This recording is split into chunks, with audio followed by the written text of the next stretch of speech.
আমরা যাচ্ছি, আমরা দীঘা যাবো বলে আমরা মায়ের কাছে পুজো দিতে এসেছি সব বান্ধবীরা মিলে। ঠিক আছে, আমাদের এই মা কিন্তু খুবই জাগ্রত।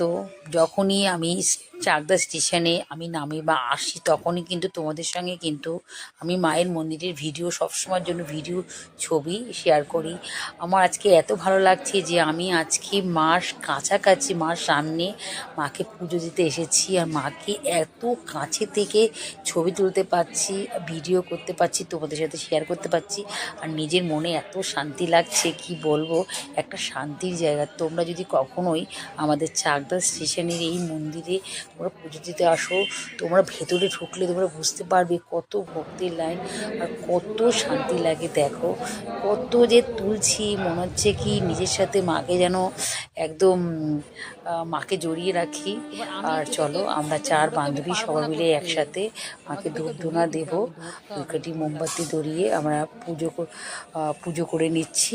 কেননা এখনও পুজোর আমাদের বাটা বোটা দেওয়া হয়ে গেছে, পুজো শুরু হয় 8টা থেকে।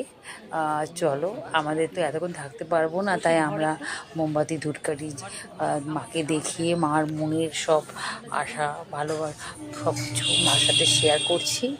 আর আর তোমাদেরও মাকে মনে মনে মাকে, তোমাদের যদি মনে কোনো আশা থাকে বা কোনো ইচ্ছে থাকে মার কাছে প্রকাশ করো, মা অন্তর্যামী তোমাদের সবার মনের আশা পূর্ণ করবে।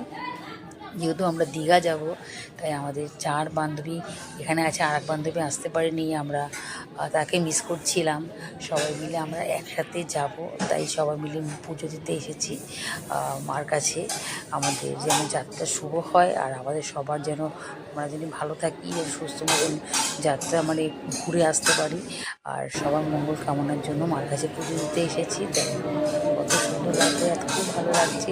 তাই ছোট্ট ভিডিওটা তোমাদের জন্য। আর আমরাও ভিডিওটা করে রাখলাম যেন আমরা প্রত্যেকটা বান্ধবী যেন পরবর্তী সময় ভিডিওটা আমরা দেখতে পাই।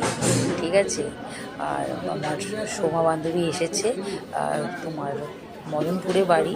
আর এক বান্ধবীর বাড়ি হচ্ছে আমাদের চাকদা জগন্নাথ মন্দির, ওখানেও আসতে পারিনি।